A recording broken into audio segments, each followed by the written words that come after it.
ಹಿಂದಿನ ಕಾಲದ ಕಟ್ಟಡಗಳು ಇವತ್ತಿಗೂ ಕೂಡ ಗಟ್ಟಿಮುಟ್ಟಾಗಿದ್ದಾವೆ. ಆದರೆ ನಾನು ಕಟ್ಟಿಸಿದಂಥ ಕಟ್ಟಡಗಳು ಬಿದ್ದು ಹೋಗ್ತಾ ಇದ್ದಾವೆ. ಕಳಪೆ ಕಾಮಗಾರಿಗಳ ಬಗ್ಗೆ ಶಾಸಕ ಬಸವರಾಜ ರಾಯರೆಡ್ಡಿ ಕಳವಳವನ್ನು ವ್ಯಕ್ತಪಡಿಸಿದ್ದಾರೆ.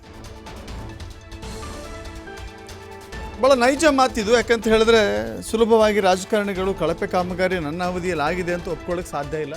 ಸ್ವಲ್ಪ ಬಸವರಾಜ ರಾಯರೆಡ್ಡಿ ಟಿಪಿಕಲ್ ರಾಜಕಾರಣಿ, ಬೇರೆಯವರ ರೀತಿಯಲ್ಲ. ಅನೇಕ ಮಾತುಗಳನ್ನು ನೇರವಾಗಿ ಹೇಳುವಂಥ ಅಭ್ಯಾಸವನ್ನು ರೂಢಿಸಿಕೊಂಡಿರುವಂಥವ್ರು. ಇವತ್ತು ಶಾಲೆ ಕಟ್ತೀರಿ, 5 ವರ್ಷಗಳಲ್ಲೇ ಕಣ್ಮುಂದೆ ಬಿದ್ದೋಗುತ್ತೆ. ಇದೀಗ ಕಟ್ಟೋರು ಸರಿ ಇಲ್ಲ, ಮಾಡಿಸೋರು ಸರಿ ಇಲ್ಲ, ಸರಿಯಾಗಿ ಕಾಮಗಾರಿ ಆಗದೇ ಇದ್ದರೆ ಕ್ರಮ ತೆಗೆದುಕೊಳ್ತೇನೆ ಅಂತ ಹೇಳಿದ್ದಾರೆ. ಜೊತೆಗೆ ಜಿಲ್ಲಾಧಿಕಾರಿ ಮತ್ತು ಜಿಲ್ಲಾ ಪಂಚಾಯತಿ ಸಿಇಒಗೆ ವೇದಿಕೆ ಮೇಲೆ ವಾರ್ನಿಂಗ್ ಕೊಟ್ಟಿದ್ದಾರೆ ಬಸವರಾಜ ರಾಯರೆಡ್ಡಿ. ಒಳ್ಳೆ ಕೆಲಸಗಳು ಹಳ್ಳಿಯಾಗಿ ಮಾಡ್ಕೊಳ್ರಿ, ನೀವು ಒಳ್ಳೇದು ಮಾಡ್ಕೊಂಡು ಕ್ವಾಲಿಟಿ ಕೆಲಸ ಮಾಡ್ಕೊಂಡ್ರೆ ನನಗೆ ಖುಷಿ ಆಗ್ತದೆ. ಆಮೇಲೆ ಸಾಲಿ ಚಲೋದ್ನೆ ಕಟ್ರಿ. ಅವು ಸಾಲಿ ಕಟ್ತಿರಪ್ಪ, ಅವು 5 ವರ್ಷ ನಮ್ಮ ಕಣ್ಣೆದ್ರಿಗೆ ಬಿದ್ದೋಕವು. ಹಿಂದ ಸಾಲಿ ಕಟ್ಟಿದ್ದಾರೆ.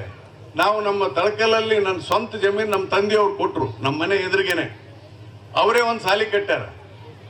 ಆದ ಸಾಲ ನಾನು ಅಪ್ ಟು 5th ಸ್ಟ್ಯಾಂಡರ್ಡ್ ಓದಿದ್ದೇನೆ ನಾನು. ಅದು ಇನ್ನೂ ಇಂಟ್ಯಾಕ್ಟ್ ಇದೆ, ಅದು ಮುಟ್ಟಕ್ಕೆ ಸಾಧ್ಯ ಇಲ್ಲ. ಆದರೆ ನಾನು ಕಟ್ಟಿಸಿದ ಎಲ್ಲ ಬಿದ್ದು ಹೋಗ್ತೇವೆ ಅಂದ್ರೆ ಏನಿದ್ರ ಅರ್ಥ? ಈ ಕಟ್ಟರು ಸರಿ ಇಲ್ಲ, ಮಾಡ್ಸರು ಸರಿ ಇಲ್ಲ, ಅದಕ್ಕೆ ಜನ ಸರಿ ಆಗ್ಬೇಕು. ಅದಕ್ಕೆ ಇನ್ನು ಮೇಲೆ ನಮ್ಮ ತಾಲೂಕಿನಲ್ಲಿ ಶಾಲಾ ಕೊಠಡಿ ಏನೇನು ಸಿಮೆಂಟ್ ರೋಡ್ ಅದಾವ ತೆಗೆದು ಕಿತ್ತು ಬಿಸಾಕ್ರಿ ಅಂತ ಹೇಳಿದ್ದೀನಿ PWD ಅವ್ರಿಗೆ. ಏನು ಬಾ ಹೇಮಂತರಾಜ್ ಎಲ್ಲವ್ರ